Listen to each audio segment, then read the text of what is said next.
Hello, legends. Boy, have I got another great guest for you. Have a look at this.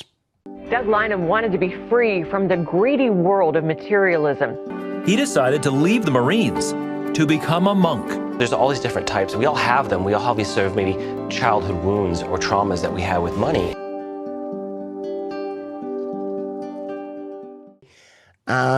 Let's go and meet Doug, who's former US Marine turned monk turned money manager.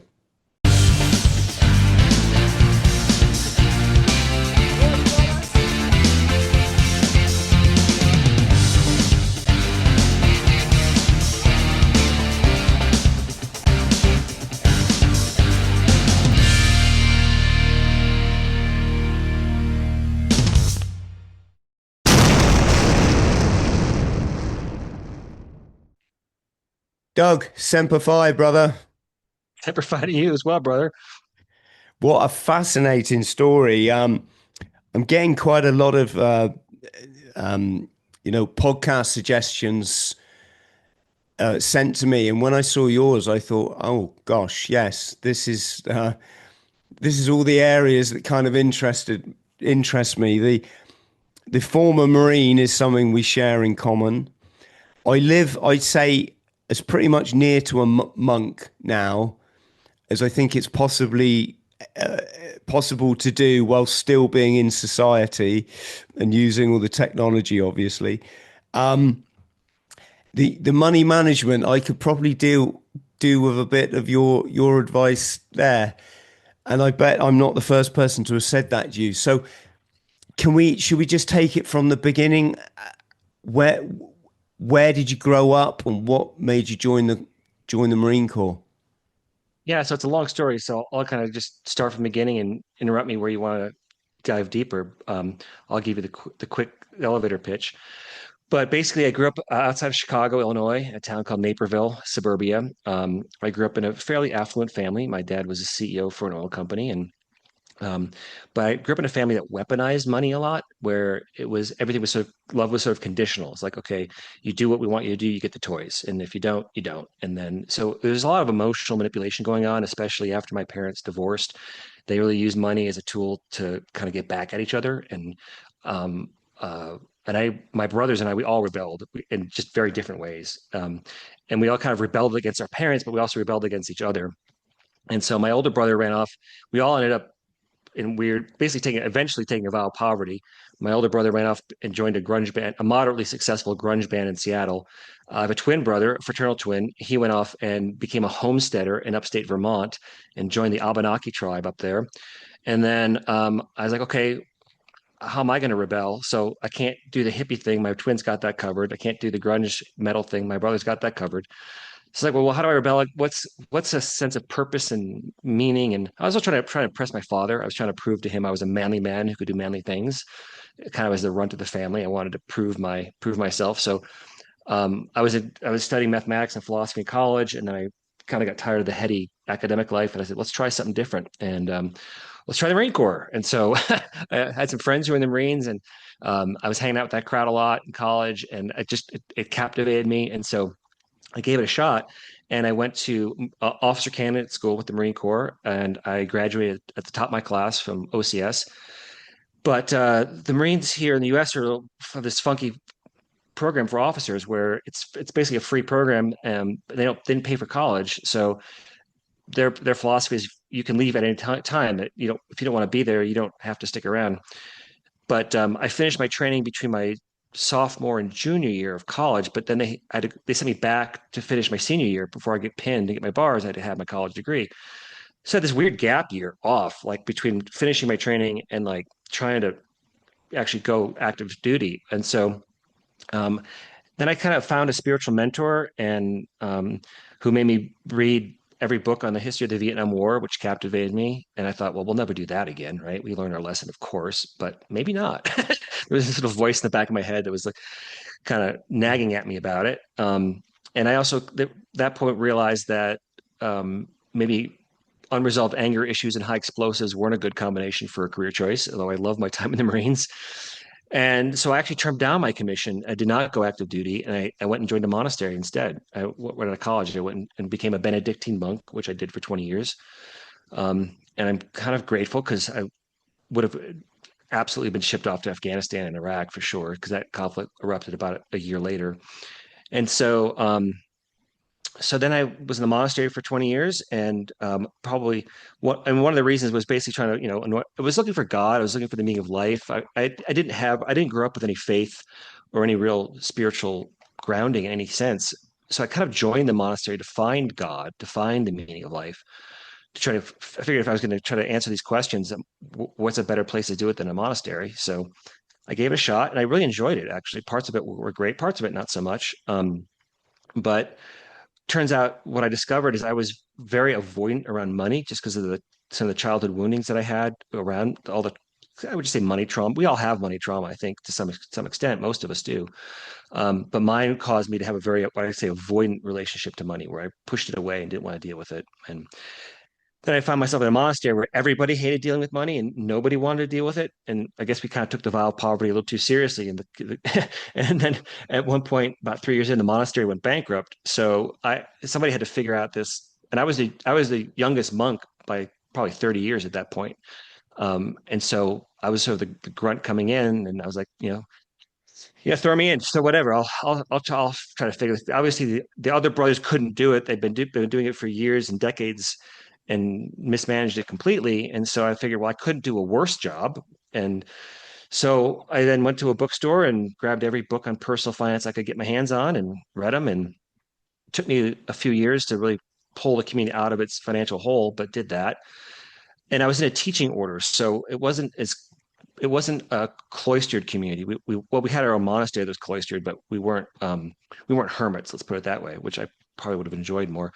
But I do. My real passion is teaching, actually. And so I was teaching. I was the head of the mathematics department at a private school, at a prestigious private school here in Santa Fe at the time. And I thought, well, I don't want, like, I wish someone had taught me about money as a kid. I wish my parents had quite a bit, but they never talked about it. Like, money was like, you could talk about sex more easily. You could talk about money. It was just one of those taboo topics. And so, despite the fact my mom was a CPA and my dad was an executive, I went into the world with no financial skills whatsoever. And I thought, well, I should probably like to fix that for the next generation to the extent that I can. And so I started offering econ and personal finance courses at the school I was teaching, and did that for many, many years, probably about 15 years, and loved it. And then, the story gets little complicated, but the punchline is basically I discovered that teacher retirement, for a class project one day for the school, I opened up the school retirement plan to show the kids how it worked, just kind of kick the tires and give them some practical. I always like to do practical hands-on things in the classroom. And when we did that one day, I opened it up and realized it was a complete train wreck. Like there was no fiduciary oversight, if you know what that means. There was poor fees, high fees, poor performance. It was just the plan had been adrift for decades. It just hadn't been looked at. No one paid any attention to it. And so it was really off track. And then I went looking for a better company to do a better job, and found out that there weren't really any, and that this was an endemic problem across the country, that teacher retirement plans for nonprofits and teachers across the country are an absolute mess. And so I had this bizarre idea, which was absolutely batshit crazy, but I built my own investment advisory firm from inside the monastery to build these better retirement plans for teachers. And I was at that point. It was this point after 20 years in the monastery. I was kind of burnt out on it. The community was dying.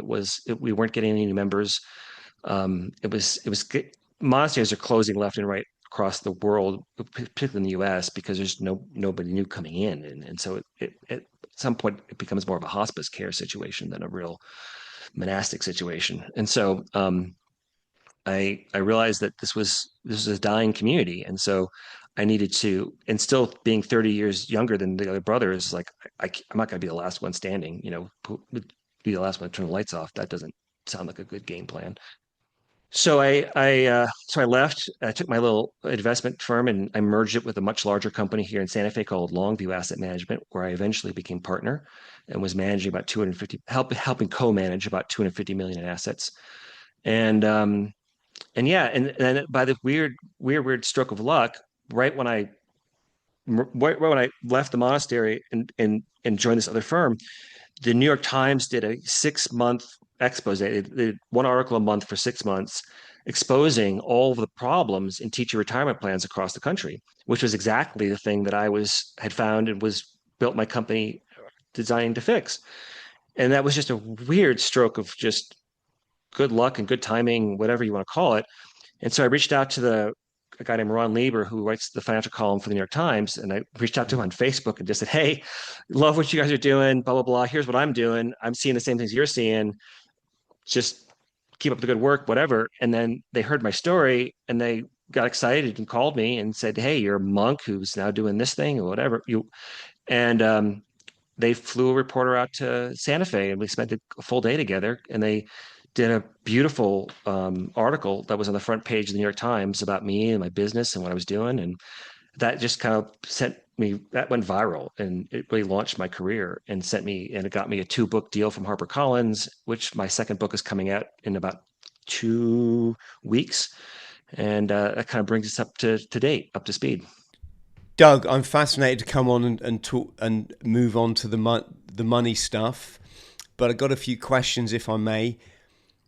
Can you, you mentioned that the monastery was kind of like streamlining or thinning down. I mean, is that kind of inevitable? People are just, I don't think most people understand what spirit and divinity is. And we've got all of these kind of, let's just call them what they are, evil influences pushing young people away from themselves, really, and into the pornography and it's all about identity and how I look and this kind of thing. Would you say that could have been a factor?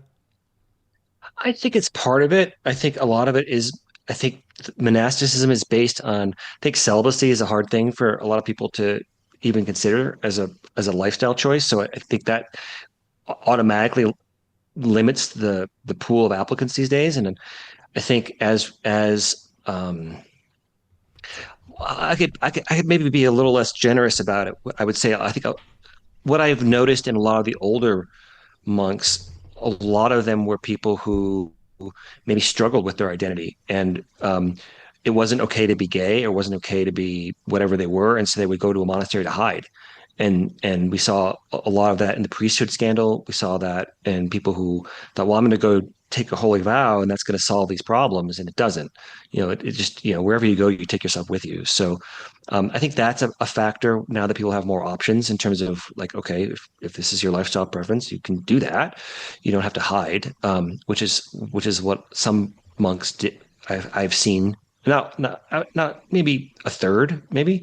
So that population is sort of gone from the pool, and then you probably lost another third because people are just not that interested in the celibate life, and then you're probably losing another little bit because people aren't that interested in the spiritual life. And so we put that together, and it's just some monasteries are doing well. There's a couple big ones but they tend to be the people in very orthodox communities seem to be doing okay, but the more open the monastery is, the less appeal it seems to have to certain people. It's like, well, if you're that open, then why bother? Like, it's sort of like, not that they're open sexually necessarily, but open. It doesn't.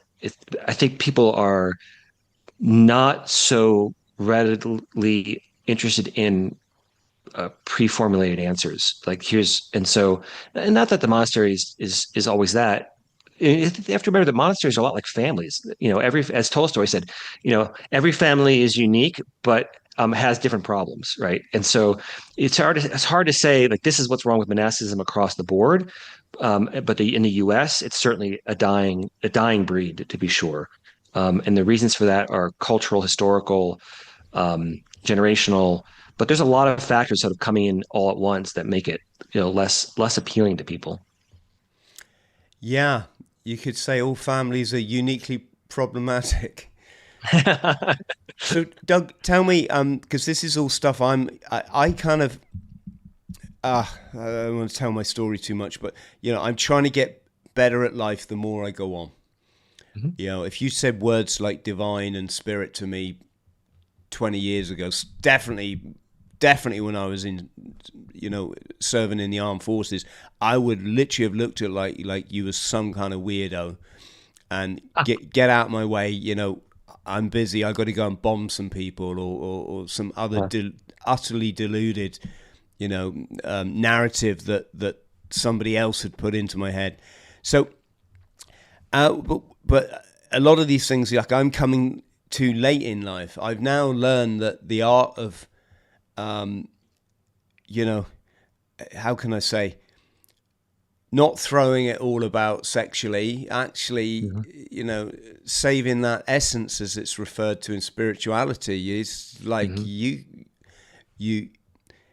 it's like divine energy that you shouldn't be squandering. And the theory there, or the modern theory, is that this is why everyone's subjected to this constant sexualization, and the Hollywood have their massive porn industry. Is they want people to be squandering their internal essence all over the place, and then not realizing why their life perhaps isn't going the way that they want it to. Is this the same thing that the Benedictines practice, or do they just do it as a, like the Marines do things to make you learn how to be disciplined? Well, it's a bit of both. It's partly a discipline, and it's partly a spiritual. But again, it's going to depend on the individual. Like, you can be in the same monastery with a whole bunch of brothers, just like you could be in a squad or a platoon of Marines, and like, everyone's there for different reasons. And so to say this is why everyone's doing it is a little tricky. But there are some similarities and patterns, and I would say that part of it is, sort of rejection of that hypersexualization of society, which is really just sex sells. That's the reason why advertisers use it. That's why Hollywood uses it. Like porn it captures our eyeballs, and that's what all of social media is trying to do these days, is capture eyeballs. And so, how do you do that quickly and easily and cheaply? It's like, well, sexual content is probably the number one. I don't know what I'm making the number up, but I heard some fantastical statistic that was like 80% of all internet searches these days are for porn. It's like, well, it's just we're being bombarded with it constantly. And for me, I would say it was, I wasn't ready for, I wasn't really felt like I was ever marriage material. Like, I wasn't ready at that point in my life to get married. I did eventually, after I left the monastery, but and then I got divorced, which was terrible. So it was like, I probably wasn't ever really ready for that. And also a sense of, what I liked about I would say, for my personally, just speaking for myself, I would say I'm someone who's very much heterosexual, but very much, I would say, homosocial, which means I like the company of the Marines. Like, and I like the company of the esprit de corps that I had in the monastery, that sense of brotherhood and family that I really appreciated. So when you're in a mono-gender community, by nature it has to exclude the opposite sex, and so that was something that also appealed to me. But I don't think, but it's complicated, and my relationship with sexuality changed dramatically from when I started to when I left, to my own sexuality. So I think it was much more repressive when I first began towards myself. And then it took me a couple of years to get over that and realize sexuality is a natural, healthy part of the human being, and to not repress it so much, but still being celibate, but not being so like neurotic about, oh, I'm thinking this thought and it makes me a bad person. It's like, no, it's just biology, just put it in the biology bucket and don't get too hung up on it. Yes, I've got you. Another thing I wanted to come on to is, I always find people quite blasé about their childhoods with respect, or with the sort of, they come out with a line, oh, I had a wonderful childhood. I came from a privileged background, and then they go on to describe like let's talk about blokes here. They go on to describe a father who's a fucking asshole. Oh, but he was the head of commerce in this industry, and da da da da da. And I'm like, dude, do you not understand? You were traumatized as a child. You're Yeah. still looking. I'm not saying that we should have, we have to heal the past, and healing is love, and love is understanding first of all, and then it's forgiveness, isn't it? I Mm-hmm. think a lot of us that have had to move on in our lives have had to learn that, and so I'm not here bad mouthing fathers who for whatever reason didn't come up with the goods. I just I am thinking about a lot of people that joined the military though that really did it to prove something.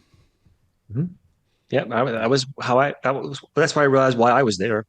Um, and like I said earlier, I had a lot of anger issues and I was just going to go out there and blow people up just to project my anger out on somebody else, on somewhere else in the world who may or may not deserve it. So, yeah, I think that's fair. And trauma isn't just getting hit or slapped or might have that's very real physical trauma, but emotional trauma is equally real. And I would say in the way I look at things, there's different ways we can be wounded spiritually. We can be wounded physically, through physical abuse.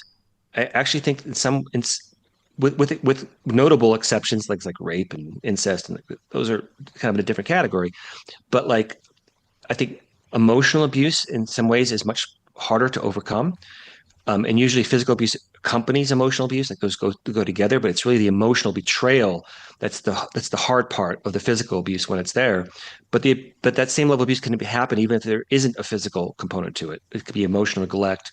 I certainly experienced a lot of neglect. My parents just didn't want to have kids. Really, is what it came down to, and they weren't ready to have kids. And it was a shotgun wedding. When my older brother was born, and it wasn't their thing. And so there was, air quotes abuse there, but I don't think it was malicious. I think they just, they did the best they could, but they didn't come into it with a lot of skills themselves. And I think the worst kind of abuse is spiritual neglect and spiritual abuse. Like when your sense of meaning and purpose and place in the universe is shaken to the core, where you don't feel like you belong, or have a sense of identity, and values, and real and some spiritual grounding, whatever your tradition is, like some sense of direction and guidance and support as a child. And without those things, life those traumas catch up to us, and that's partly what I'm writing this new book about. Is like, how do those childhood wounds and how do those childhood traumas affect how we do everything, but then how they creep into our financial life in particular. Yes, absolutely. You're making sense, Doug. And I'm fascinated because I've never been a monk in a monastery. What's it? Is it like boot camp when you rock up there? Are you kind of a bit starry eyed and wondering, my God, what the hell am I gonna? What have I let myself in for? Well, it isn't quite the shock as say boot camp, no, but it's a longer slog. It's sort of like, boot camp is short, and then it's over, and then you're off and doing your thing. Where the discipline of the monastery is it's maybe not that intense, but it's consistent, for decade after decade, and so it has its own kind of real, discipline and practice that's required to kind of. I, I would say the first few years were actually the best years while I was there. That was sort of the honeymoon period, kind of like a marriage, where it's great at the beginning, and then things kind of deteriorate over time, and then you probably by year 10, I probably should have left at that point, but I made a vow to God and my community and to stick it out till death do us part, essentially, and I took that vow very seriously.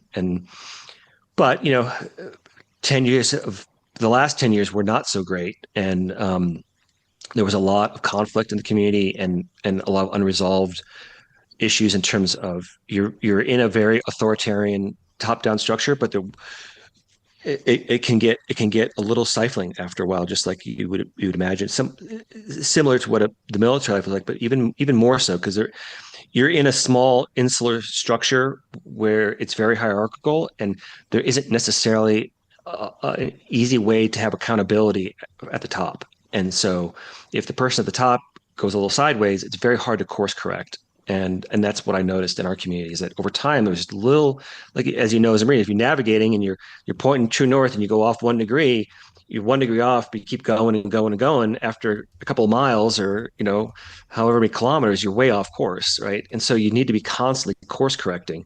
And I think in our community in particular, we didn't do a good job of that, and that put us in a place where it was no longer it wasn't healthy psychologically or spiritually any longer for me. Yes, it's interesting you mentioned. I think some people are naturally searchers. Not naturally searchers. I think that our life experience shapes us, that we can only be with something for so long before we start to see the true nature of it. And Yeah. and it's like, okay. I mean, one thing you probably heard this in the U.S. Marines. One thing you get in the British forces is, we call going into civilian street going outside.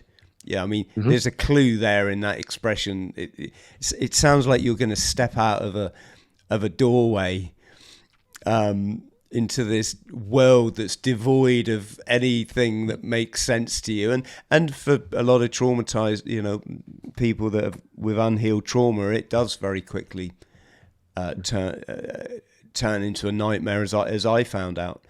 But I, what was it an issue? You see, I would say the problem with organized religion is they're not telling you the truth. They're not telling you what Scripture is really about, which is emancipation of yourself, which is done by overcoming the material realm and your ego self, firing up your chakras, moving to the right hemisphere of the brain, which triggers your pineal and your pituitary, and then you get the downloads from spirit, which people call God, universe, whatever.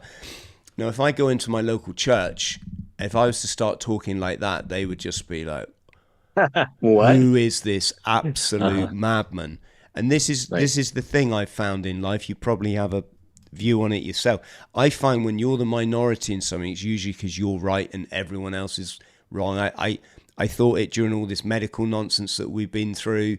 What everyone else is doing, I'm going to be doing the opposite, I'm afraid.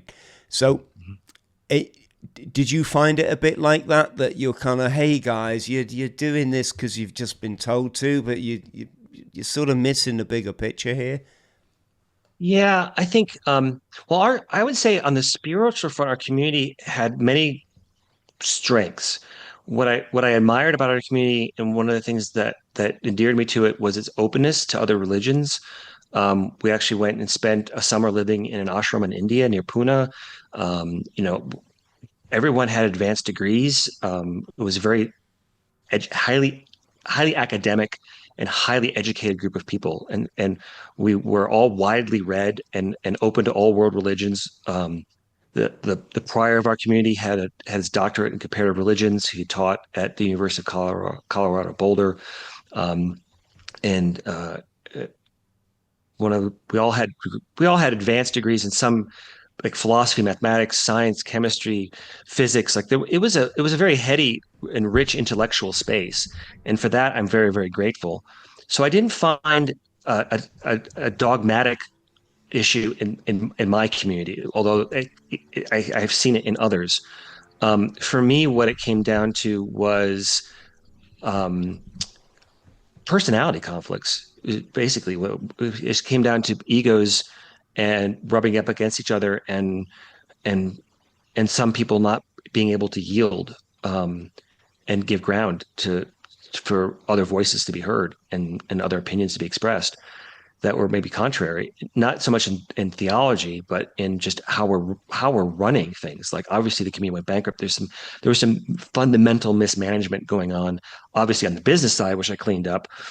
Um, but I think it also came down to a certain really negative attitude around money. Like, okay, like I put all this effort into fixing the community finances, but the community still looked at money as somehow evil or dirty or corrupting. Or, there was one brother, I call him Brother Pius. I wrote about him in my book, who actually refused to touch money for many, many years. He wouldn't touch cash or credit cards to stay pure, so his hands would stay clean. But that meant I had to run around and deal with money 10 times more than I should have had to do to keep so these brothers don't have to touch it. It's like, so how is that a spiritual practice? If so my hands are getting dirtier so your hands can stay cleaner. And then you're looking down on me for being the money guy who's making sure that the roof can get fixed and the building can be paid for and the food can be on the table and the health insurance can be covered. And like, it was sort of like there was this resentment towards me for being right about the money piece. Like, and then I don't think they just didn't want to give me credit for there was genuine gratitude. Don't get me wrong, but it would also come out as resentment at times, like because there was this the facts of the ground were in contrast to some of their cherished beliefs around things like money. So that would be maybe a dogmatic place where I think they were stuck. Um, and over a while, it's like I am just running myself ragged to do all this work and then not being treated with a certain level of respect for it. I just it just was like this, getting some gristle in your teeth that you can never get out. It's just bugging you every day.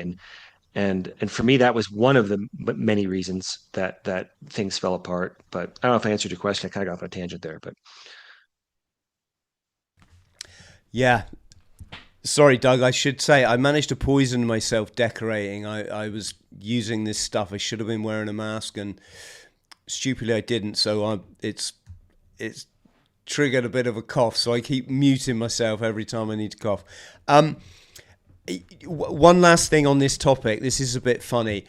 Have you heard of Buckfast wine? no. No. Okay, you're probably not supposed to, but there's a monastery not far from where I live. It's called Buckfast Abbey, and the monks there produce this. Terrible name. Oh, Well, great name. the thing is, they've produced this tonic wine, they call it, Hmm. and not only is it ultra strong, as in a high percentage alcohol, but it's also caffeinated. So basically, they produce the original, like, when people do like Red Bull and vodka, these dudes were already selling this like 30 years ago, right? Yep. And in Scotland, where they have a big, massive, drug. Well, I mean, the whole of the UK in certain communities is a terrible drug issues, but they call it fuck fast up there because it gets you off your head like really Yep. quick, especially if you wash down a couple of benzos with it. I think there's a wee bit of a conflict of interest with God there, is it not, or is that sort of? I would argue yes. That doesn't seem like the best thing for monks to be producing. It seems, but it's also an old tradition going back thousands of years of like the Chartreuse monastery abbey in France that produces the Chartreuse liquor. There's a but I'm not much of a drinker, but I would argue that that's probably not the best way to be making profit for your monastery. That seems a bit contradictory. I was a massive drinker through most of my life, and I think if I was in a monastery and this stuff was on tap, I can see why people would stay there. Uh-huh. Is that kind of what it was like a bit, or were people quite? Oh, I don't think we weren't selling Buckfast, but that might have made me stick around longer. I don't know. Um, but I do know, and this is sort of a dirty secret in monasticism, is there are quite a few monks that I've run into over the years who have serious alcohol issues. Like you go to some of these monasteries, and these are semi-spiritual. There's an old saying: don't meet your heroes, right? Because you'll always be disappointed. And so I got to meet a couple of the great luminaries in religious and monastic life who brilliant authors, brilliant speakers, great great at giving sermons, and they're still generally good, decent people. But then you find out, well, you died of cirrhosis of the liver, like what in a monastery? And yeah, it's unfortunately more common than one might think. Yes, absolutely, Doug. sorry, I'm conscious of your time. Let's come forward then. At what point did you make the traverse from being a monk living this disciplined life into going into the finance? I mean, you did outline it briefly before. Mm-hmm. Was there a kind of a epiphanal moment? Yeah. What was the epiphanal moment? I mean, I just give you a little example. Someone once said to me, "Money's not evil, Chris. It's it's a form of energy exchange, just like everything else." And I was like, Exactly right. "Boom, boom." Exactly. And that's what I write about in my book about that and many other things, but in my new book.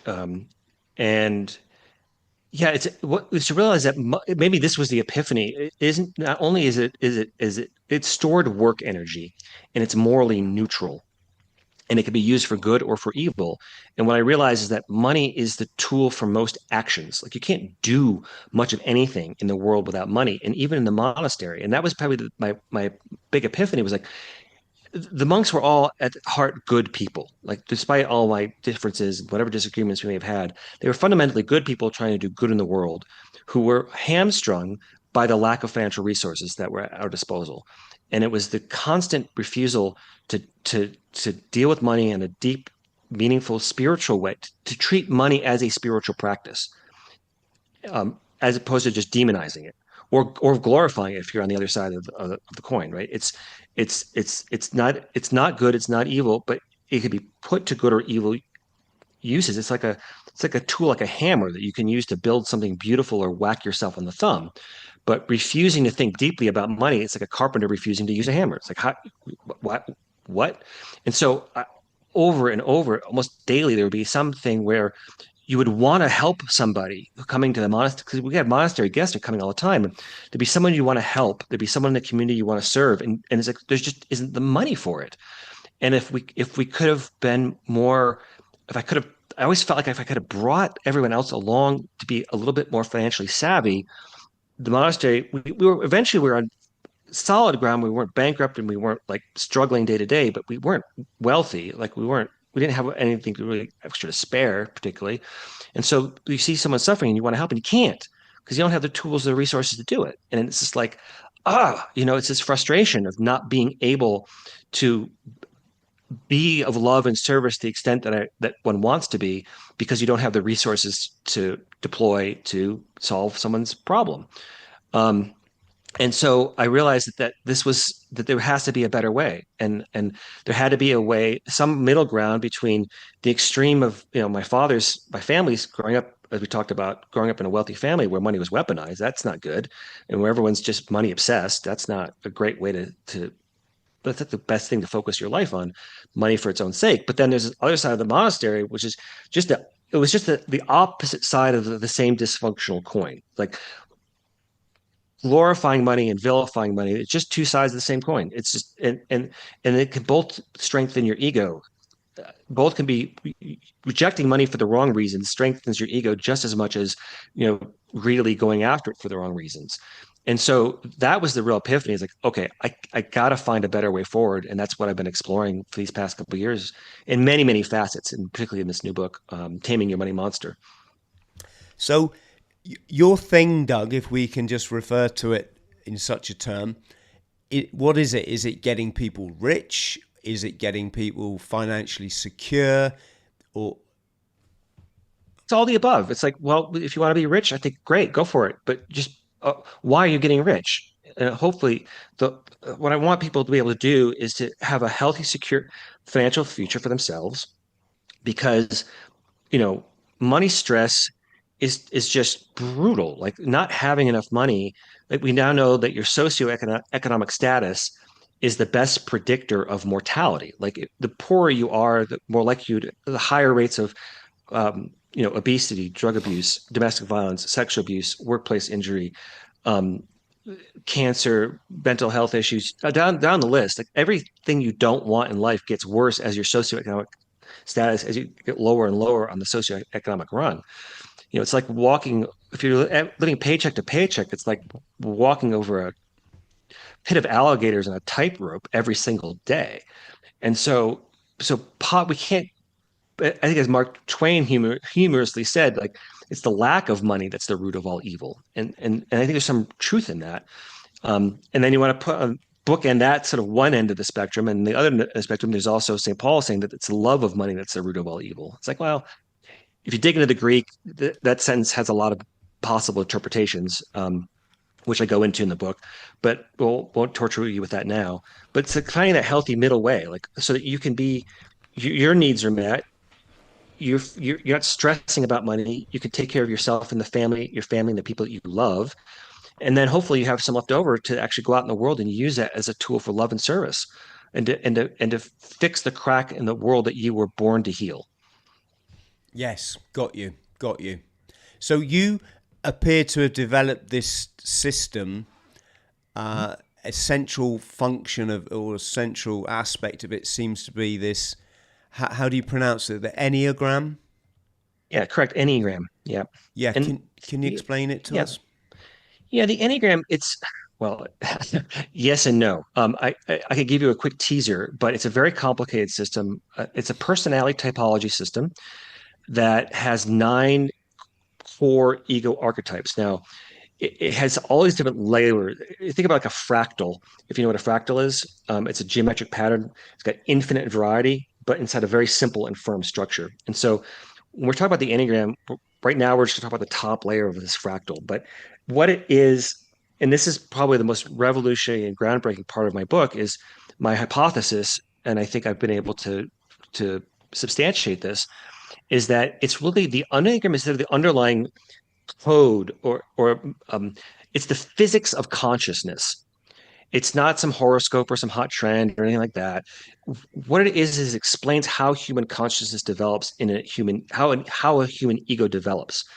And so your personality has a couple of components to it. It's got your DNA, which is your nature, and that's going to be how your genes express themselves. And then you have a nurture portion of your personality. And the Enneagram explains a portion of the nurture portion of your personality. Like, how did your childhood environment shape who you are now? And what think of it like this. Well, let me make one more. No, I'll finish this thought and I'll come back to that one. So think of it like this. When you were born, you had a physical umbilical cord that connected you to your caregivers. That was cut, right? We have the physical umbilical cord is cut at birth, but immediately between you and your mother. But then you develop a psychological umbilical cord between you and your caregivers. So there's an egoic codependence between you and your family members, and that allows them to do most of the driving of your ego in the earlier years of your life, from like 0 to 7, 8. And that psychological umbilical cord has to be cut, just like the physical umbilical cord had to be cut. And it can only be done with negative emotions, because positive emotions would reinforce your connection to your caregivers. And we know from the neurobiology, and this is the latest research coming from people like Dan Siegel, Jack Killian, Sala Valander, a bunch of other neurobiologists have found that, and Jaak Panksepp is the most important one, that in all mammals, in the mammalian part of the brain, down in the lower limbic region, kind of the base of your skull, there's where all the core emotions are processed. And we have positive emotions and negative emotions, of course, but there's only 3 core negative emotions, and that's anger, sadness, and fear. And so those are the sharpest negative emotional knives in the human pain box. And that this psychological umbilical cord has to be cut by basically a combination of these 3 negative emotions, but one of them does more of the cutting than the other 2. And which one does the most cutting kind of tells you where you land on the Enneagram. So if you think of the Enneagram as a color wheel, and there's if you break this circle into 3 quadrants, you've got an anger, sadness, and fear. We call them triads. And then those are 3 main negative emotions. And then you can process those emotions in one of 3 ways. You can either internalize it, like kind of giving yourself an emotional wedgie. You can externalize it, which is kind of like having a food fight with the world, or you can do both. And so that's why we get these 9 archetypal patterns of personality in the Enneagram. It's really basically your ego defense mechanisms that you develop as a child to help you navigate the biggest stressors in your childhood environment. And that worked really well for you in childhood. It helped you survive. It was necessary for you to differentiate from your parents, to individuate, and ultimately, develop as an independent, self-conscious, and aware human being. But those defense mechanisms then trip us up in our adult life. They can cause all kinds of problems, but it's sort of like the lens through which we view everything. Because I call this psychological cord cutting, I call it your sacred wound. It's a new term I've invented. And then what that sacred wound does is it creates your greatest unconscious fear. And so your greatest unconscious fear is then what your person is trying to basically outrun your entire life. But it's sort of like a Black Mirror episode, because the thing that you're trying to outrun, it's like you're running away from it so far, so fast, it tends to cause you to crash your car. If you think of your ego like a car, if we use a car metaphor, it tends to what gets you into fender benders and multi-car pileups if you're not careful. And so it's like the thing that you're trying to outrun, you push your ego so hard to escape it that you end up crashing your ego and create the very fear that you were trying to outrun in the first place. And so it's like, and then we do that in all aspects of our life, but we also do it in our finances. And that's the big breakthrough, is to take this very robust, well-researched, American Journal of Psychiatry, the Residence Journal, conclude that the Enneagram is a robust system that can be used in clinical psychology. And I said these neurobiologists have found correlations between the Enneagram types and brain patterns. So it's a tool that's come to us through many cultures, through many religions, through many traditions. And I've really tried to streamline and take all these different kind of competing theories around the Enneagram and make one coherent model that people who are new to the system can understand very easily, and also show you a clear mathematical formula for moving from, your greatest vice, which we all have, to our greatest virtue that is unique. So the Enneagram is basically what gives us a sense of virtue. It's like, if you think of all the world religions are like apps running on a cosmic smartphone, the Enneagram is sort of like the coding of the smartphone, and it doesn't care if you're swiping right on Christianity or scrolling through Buddhism. It's the underlying code that makes it all function, because it's what gives us a sense of honor, courage, humility, bravery, modesty, mercy. All these virtues, we have them because of the Enneagram. We might disagree on how to practice them, but we don't disagree that they exist. And the reason for that is because there's this underlying fundamental universal component to a human personality and human ego structure. Does that make any sense? Yeah, I mean, it's quite deep, even for someone like me. But I think essentially, and correct me if I'm wrong, our adverse or our childhood experiences, our infant experiences, hugely affect our outcomes in life, doesn't it? And our approach to life. I mean, it makes me. I find it curious as to why. For me, I'm climbing Mount Everest in April, and I wouldn't want to be doing anything else, Doug. I find doing that kind of stuff way easier. Well, a whole lot easier than having a job. Yeah. And it's easier than even doing all this stuff, being a podcaster, because no disrespect to my wonderful audience, my incredible guests, etc., this does come with a whole load of work and thinking and, time and an element of stress and everything. Whereas, being on a mountain and they go, right, see up there, just walk up there. Okay, thank you. See you later. Got that. To me, it's just, and yet it's kind of crazy that something to me, which I just love doing this kind of stuff in my life, other people won't even entertain it. Right. I know people that honestly don't believe they could run a marathon. Mm-hmm. And I'm like, you can walk a marathon. They're not that hard. Right. No, it's not. I've done it many times.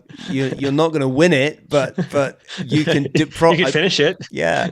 If I put a gun to your head and said, right, you're going to walk 26.2 miles Wow. right now, I promise you, you know, you're going to sort of do it. So, like, yeah, I think we all understand this early kind of, programming, albeit through trauma or whatever, has an effect. What, ha, I mean, how does this manifest in real life then? If someone comes to you and says, hey, All Doug, right. Okay. Doug, Let's see if we can figure out what your type is. Maybe I can give you I can use me as an example. That's really easy, but it'd be more fun to play with your ego structure and see if we can tease that out. If you're open to it. yeah, go This is for this it. is hard. This is hard to do over Zoom, and to do an armchair diagnostic like this is a little tricky. So I don't want to promise we could get it 100% right, but let's see how this goes.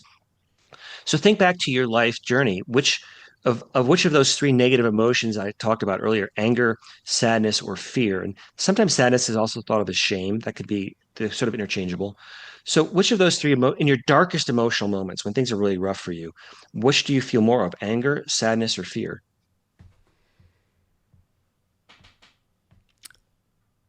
If I was to answer honestly, it's probably an amalgamation of the three. Okay. But does one hit you more than others?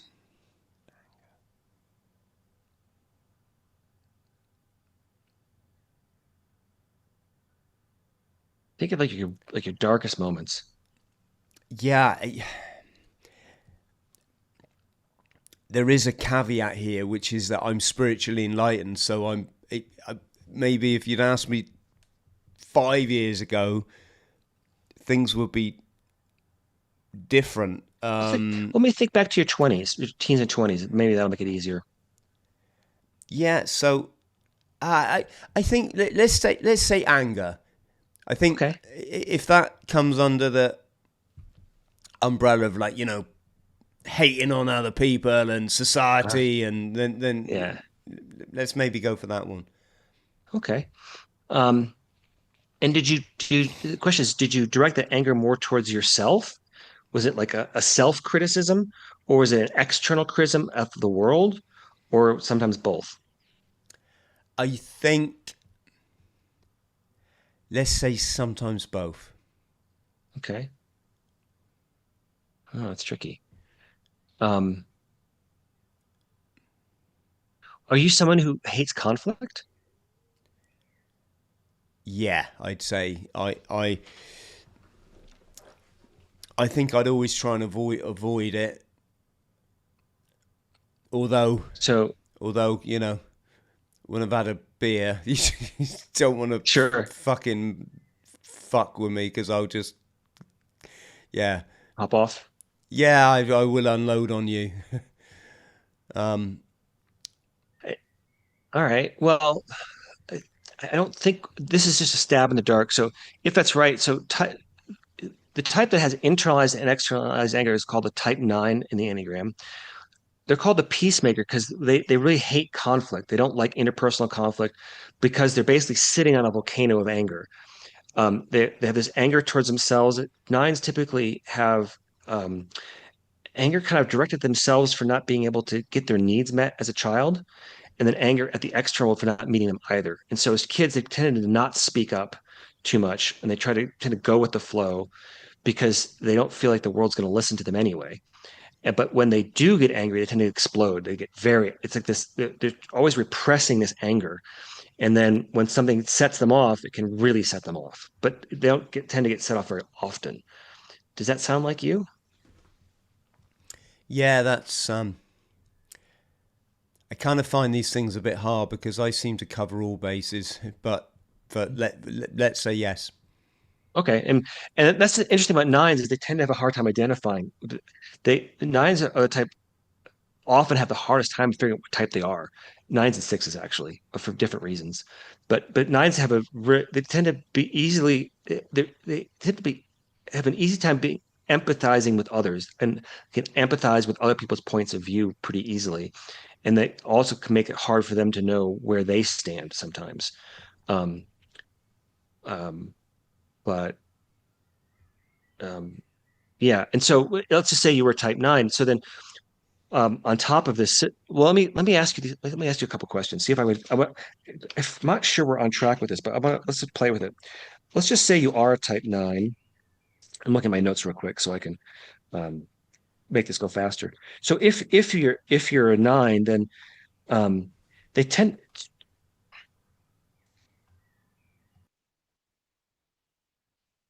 it's just doesn't well, I don't know. They tend to the greatest fear of a 9 is a loss of wholeness or a loss of a sense of fragmentation when their anger erupts. They don't want the anger to come out because they feel it's so intense it could just like the Incredible Hulk could come out and just and smash them and the world apart. So they're always trying to sort of their greatest vice we say for them is sloth.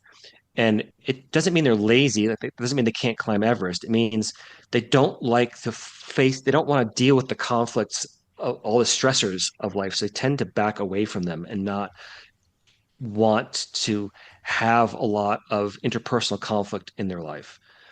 Does that sound like you? Yeah, I mean, I'd say yes. Okay. Um,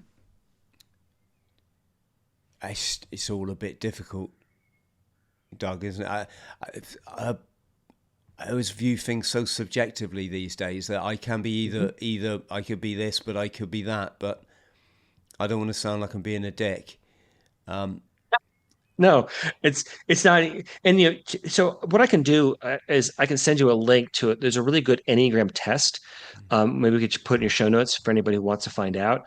And I actually get a kickback for this company, so there's a bit of a conflict of interest here. But I recommend it. It's called the IEQ9 Integrative Enneagram Test, and I'll send you a link. But I have a licensing deal with them. But I partnered with them because they're the best test out there and they have about a 95% accuracy rate in determining your type.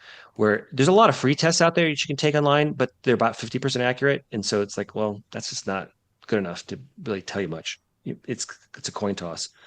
So so yeah, so if that's your type 9, then what like I have what I call money monsters for each of the 9 types. And so what I've done with the Enneagram is I've layered on top of it what I call the attachment theory of money, which is based on the attachment theory of relationships, if that means anything to your listeners. But what the punchline of that is that what it says is that there's basically um, two unhealthy ways we can relate to money. And of course, the goal is to have a healthy, secure, attached relationship to money. But when we're unhealthy, we tend to either be anxiously attached to it, meaning we're too, like my parents were, they're a little too greedy or a little too obsessed, money fixated for the wrong reasons, or they're avoidant, they push it away, and they don't want to deal with it like I was, in my younger years, where running off to a monastery to just escape the world of money and materialism forever was kind of what I thought was going to happen. And so for a 9, and then of course, it's just nothing is super simple, but we can be most of us, however, what I call like a jumbled style, meaning we're maybe anxious in one part of our financial life, but avoidant in another. And there's what I call the 4 pillars of finance. And the 4 pillars of finance are going to be earning, saving, investing, and giving. So earning, saving, investing, and giving. Those are the 4 pillars of your financial life. So somebody might be like an anxious earner. They might make a lot of money, but they could be an avoidant saver. Like they spend everything on stuff, so they never accumulate real wealth. Or you could be an anxious investor, and might be sitting on a pile of money, but then you're an avoidant giver. You never put your money into use to helping serve others or be of any real use in the world. So there's these different ways these money monsters can manifest. And so for a 9, I call the anxious money monster. Oh, I call it well, the avoidant money monster. I call them the spud. They're sort of the financial couch potato who never really gets off their butt and does anything. Or they can be what I call them the dud, which means they tend to run around in a flurry of activity, but because they hate conflict and they don't really want to face the conflicts that are behind their money issues, there tends to be a lot of activity, but not a lot of results. Whereas if they are healthy in their financial life, the 9, I call them the doer. Like they're not the spud, they actually get shit done. They really get off their butt and they're engaged in what's called right action, which is the highest virtue for a 9. Like they really can assert themselves meaningfully and forcefully with humility and with modesty and they are able to kind of like almost like a Jedi Zen master, kind of cut through issues and bring about what we call real harmony. So rather than the placid peace of conflict avoidance, they find the harmony that comes about after a conflict is resolved. Like that's the real gift of a nine, is to jump into a conflict and resolve it in a skillful way to bring about real harmony in the world, which is what a nine really wants deep down. Is they don't want all this tension and conflict around them, but in order to get to that harmony, that you have to go through the conflict and resolve the problems rather than just bury them and avoid them in the first place. So that does any of that sound like stuff that sounds familiar to you? Yeah, very much. It's interesting from a personal perspective. It's number nine, nine being the symbolic of Christ consciousness. But so okay, so you assess me, and we come up with this. Mm-hmm. We come up with with this assessment. But what am I doing then? I mean, do you suggest, hey Chris, right now you want to go and get your savings and put it in the stock market, or I'm obviously making a gross oversimplification. Right. Right. It maybe not. I'm not even in the right area. Why am I doing? Why would you be assessing me for this? Well, because what I want to figure out is why you're doing what you're doing. Like so I have two books out. My first book is called From Monk to Money Manager, a former monk's financial guide to becoming a little bit wealthy and why that's okay. And that first book is kind of a how-to book. That's a good primer on financial literacy. It's a good primer on how to do the nuts and bolts of like of earning, of saving, investing. Like how do you invest? How do you do taxes? How do you do insurance? Like all those little kind of the detailed things that you need to know to have a robust financial life. And this new book, Taming Your Money Monster, Nine Paths to Money Mastery with the Enneagram, it's really a why do book. It's sort of trying to understand the psychological insights behind why you tend to repeat the same mistakes over and over again in your personal life, in your spiritual life, but then also, of course, in your financial life. Like, because they tend to all connect. They're all interconnected. The old adage, how you do one thing is kind of how you do everything, right? And so your personality, so this is sort of a bit of a revolution in finance because it's not exactly conventional wisdom to wed personality theory with finance, but I think it's more important than knowing your credit score in many ways, because if you don't know why you're doing the things you're doing, it's like tinkering with an engine and you don't know how the engine works. Like you might fix it, but you might make things worse. um, or to use that quote from Einstein, he said, Einstein said, insanity is doing the same thing over and over again and expecting different results. And so what I'm trying to help people do is understand the ways we might all, and I think we're all just a little bit crazy. None of us are perfectly sane. There's no, because none of us are perfect, right? And so it's like, where are you just a little bit crazy in your financial, in your personal life, in your spiritual life, but then also in your financial life, because those are going to be connected. And trying to help you find the spiritual path through those struggles to get you to your healthiest self. So you have a healthy relationship with yourself, so that then you can have a healthy relationship to money and how you're acting in the world. Yes, I've got you. Yeah, I don't think anyone that really achieves anything that they want is going to do so if they're not comfortable with themselves, are they?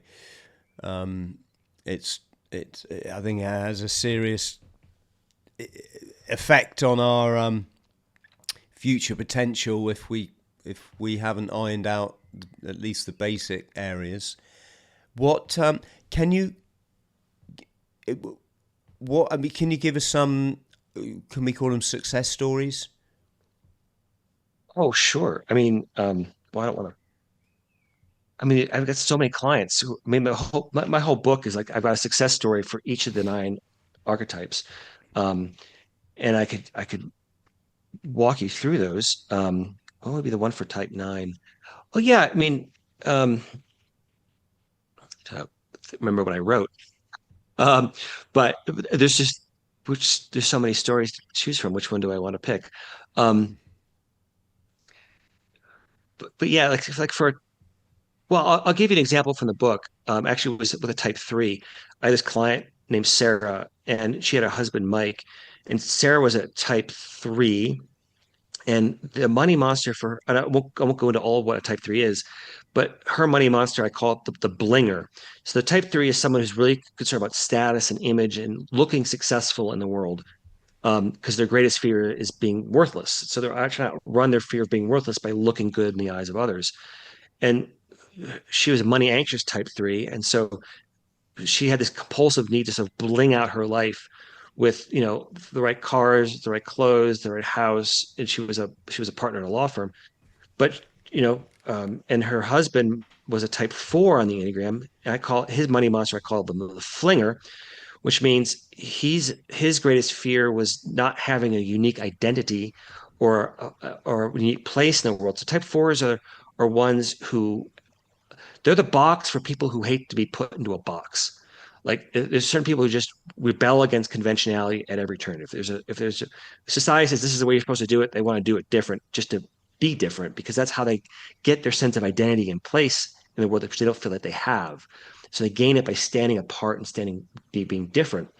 And so his money monster was the avoidant, what I call it the flinger, which means he was an artist and a painter, and one month he'd sell a piece of art, and then he just fling that money at some crazy form of self-expression, like some artisanal crushed gemstone paints, or some state-of-the-art equipment for a studio, or some fancy piece of clothes or whatever, just to look different, and so they had plenty of money coming in, but they basically were facing bankruptcy because they couldn't control their spending.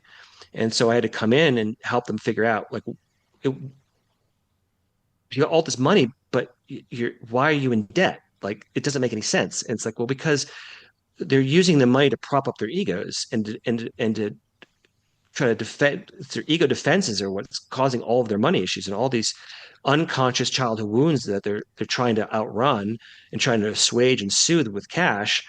And the problem is fundamentally a spiritual one and a psychological one, and they're trying to solve it with material stuff, and it just doesn't going to work, and it's going to create a lot of unnecessary suffering for themselves and for their family. And eventually I was able to kind of sit down with them and teach them about how their brains work and why they were doing some of the crazy stupid stuff they were doing with their money, and help them really turn around and really have that really robust, secure financial future for themselves and for their family that they really always dreamed of. So, am I right in thinking then that this is a form of therapy? 100%. It's getting people saying, "Hey, look, this is the way you deal with money is representative of." I'm always going to say unhealed childhood trauma. I believe everything comes back to that. We're on the same page with that. Yeah, and so yes, the expression "wolf in sheep's." It's almost like a sheep in wolf's clothing. It's the other way around. It's something good that's coming across as you'd initially think, oh my God, this is about money and profit and greed and destroying the environment. I'm writing that down. That's a great line. Can I steal that from you? Yeah, you can. That's A sheep in $10,000, please. Yeah. So, okay. Yes. And what then? I mean, I totally get. It's a bit like when someone helps someone. I think the expression is balance their bank statement or something. When you go through like how have you used your bank card this month, and why did you use it? And obviously some people are awful at that. I challenge anyone not to go through your bank statement and find something you've been paying that you haven't used that service for months, right? Right. Incidentally, I'm just chucking this out there. I realized this week that one of these apps that I paid through the Google App Store or the Play Store, that I just had an interest in it because I was starting to learn about ADHD and stuff, and a lot of people say I've got ADHD. So I looked at this app, and I think that's all I did. I might have tried the free sample or whatever. The next thing I know, they've taken £1,000 out of my bank. Holy cow. And they did so over a year, and I'm not really I'm not like checking my bank statements like that. They've always been pretty fine, and yeah. So just a warning out there, folks. And my advice would be, if that happens to you, just go straight to your bank and say you believe you've been defrauded, Mm-hmm. and your bank's very, very good in those scenarios. But Mm-hmm. sorry, I'm going to lose my train of thought, Doug, aren't I? But so yeah, obviously the wealth hygiene, as we could refer to it, is good to have. Obviously, the looking at like, why is my behavior like this? What's compelling me to make these irrational, or what would seem irrational, choices. What do you actually suggest to people to go out there then and make money, or have I just got this totally wrong?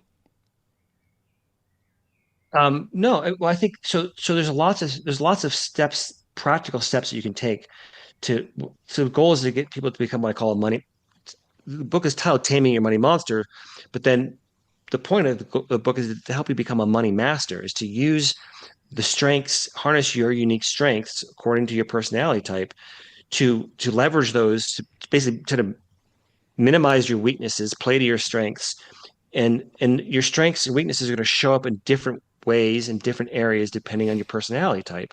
And so it's really a detailed roadmap for you in your type to understand your path to spiritual growth in a really mathematical way, and very clear linear structure. And then also, what are the practical things that you can do depending on what kind of money monster you have?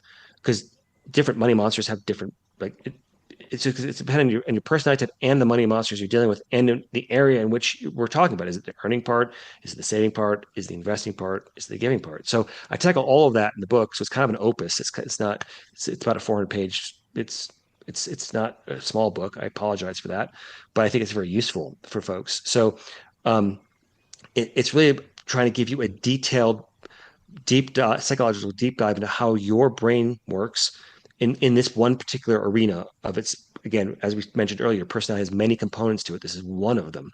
Um, and but this is one that's very crucial to understanding how you navigate through life.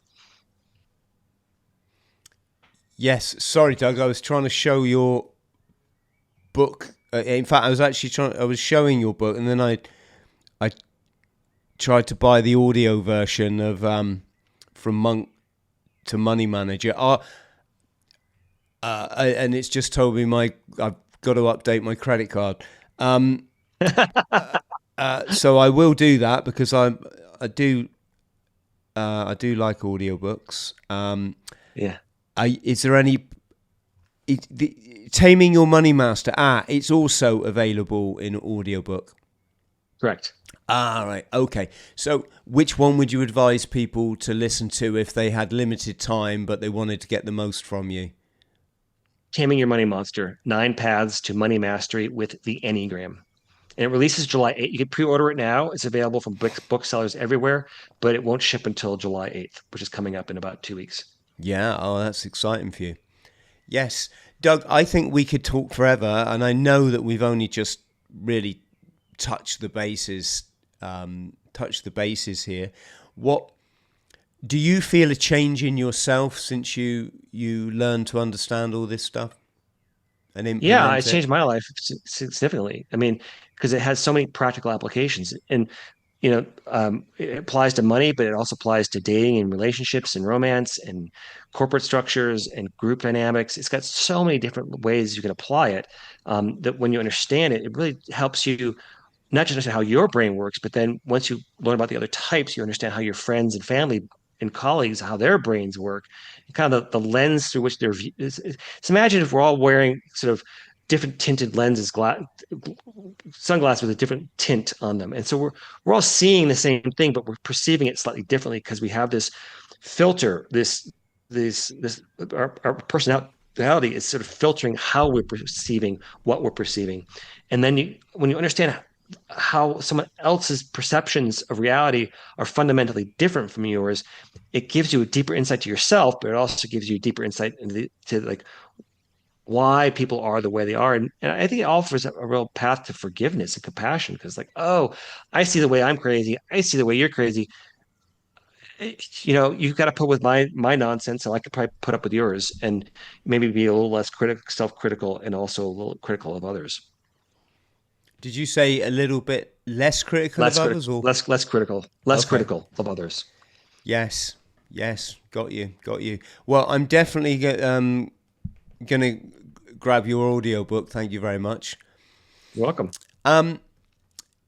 Just one last question. Crypto, do you have any, kind of Not a views on it? fan. Not a fan. No. Am I right? I, My Royal Marines buddy, he's got an interesting story. He went from living on a rubbish dump in Manila to financial freedom. And when I asked him, he said it's just like gambling on a horse race. yeah. All right. I mean, and so some people get lucky and they can hit it big, and a lot of people have made a lot of money in crypto. But my fundamental criticism of it is it a currency or is it an investment? And it's very hard for something to be both Yeah. because those are two fundamental. Obviously you can invest in currencies to be sure, but most people are treating it like an investment, and yet it's a currency. And so it has no underlying value. There's nothing underpinning it, and it can all evaporate in an instant. Um, and and since it's not yet an acceptable form of currency at the store, and probably never will be, I don't see it as a currency. Although people do use it as such, it's just like you have to think of the problem with crypto is it fluctuates too much to be an actual currency, in Yeah. my perspective.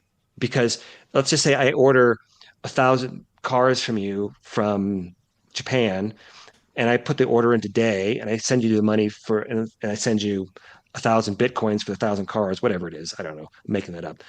And then I put the order and I send you the cash, and then there's a 3 month delay before I get the cars. And now the price of crypto has shifted, and now they're twice as expensive or half the price of what I paid for them. And like, Yeah. how do you navigate that as an effective tool to actually use it to make commerce function? I don't, I, I, there's so many cryptos that I've seen so many clients.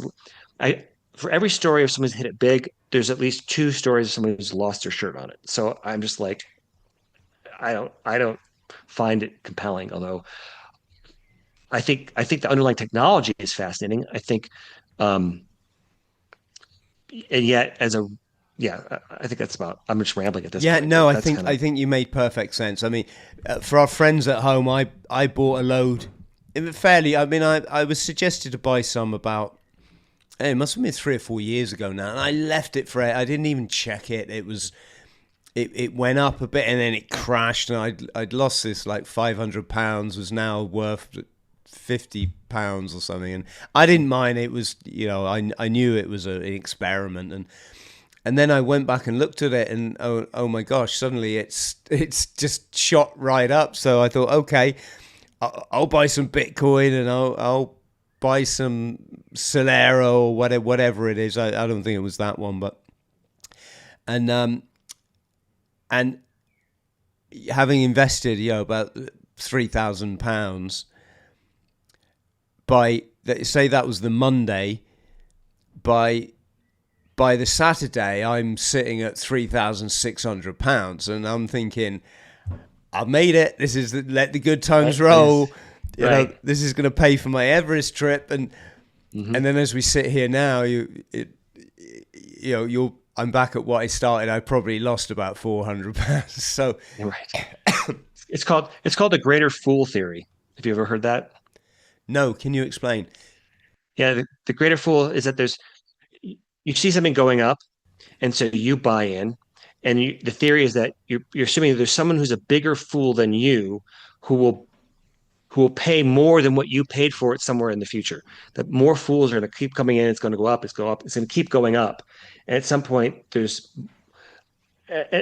there's enough fools out there who will keep driving the price up that you can sell your thing to down the road, which eventually there's only so much that it can go up. Eventually, it crashes down, and you realize, oh, I was the fool. It's basically a pyramid scheme. Yes, I got you. Doug, listen, this has been fascinating. Thank you so much for having the conversation. I always appreciate it when it's a two-way thing, because it allows me to sort of get some of what I've learned out and hopefully help people that to understand themselves and why our behaviors are not always healthy, for us and those around us.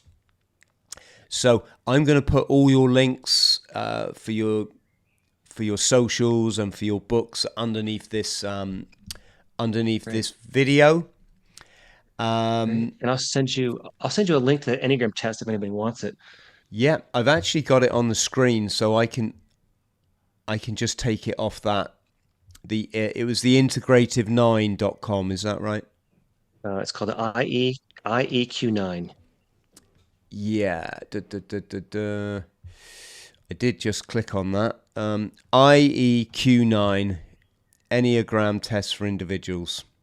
Yeah, and I'll send you I have a unique link I can send you that it's the same price whether you use the website or use my link, but I get a little kickback if Of someone takes course, it. absolutely. If you're putting people in contact with someone that's going to help them, then that's the way it should be.